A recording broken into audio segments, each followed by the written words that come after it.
vocês? Eu sou a tia Mona Lisa e vamos falar do alfabeto cursivo minúsculo.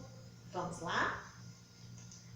A, B, C, D, E, F, G, H, I, J, K, L, M, N, O, P, Q, R, S, T, U, V, W, X, Y, Z.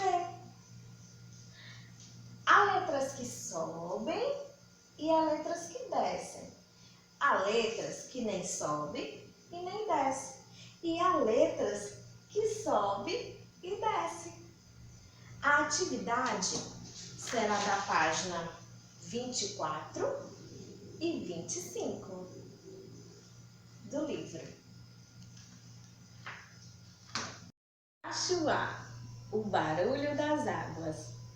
Eu vou apresentar vários sons de água. Ouça-os. Primeiro.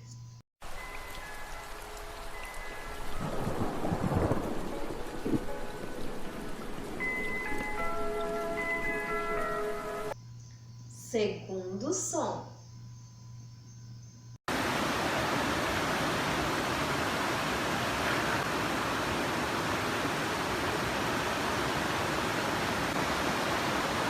Terceiro som.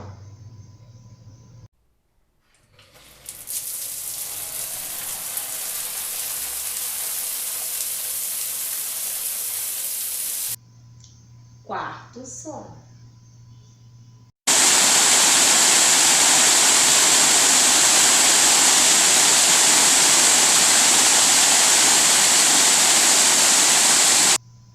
Quinto som.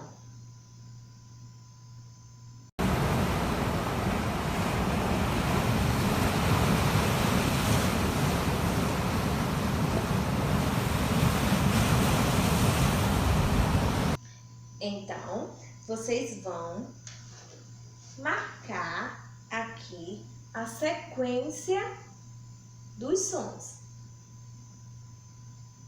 Tá certo? E aqui vão desenhar.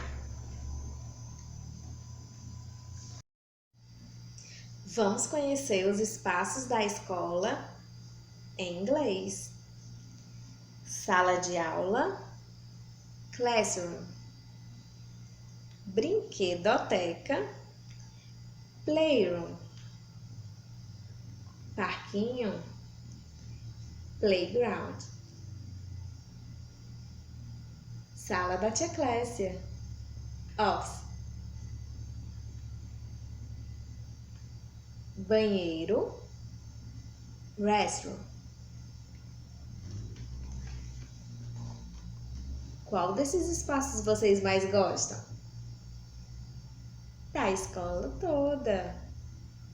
Um beijo da tia. Tchau, meus amores.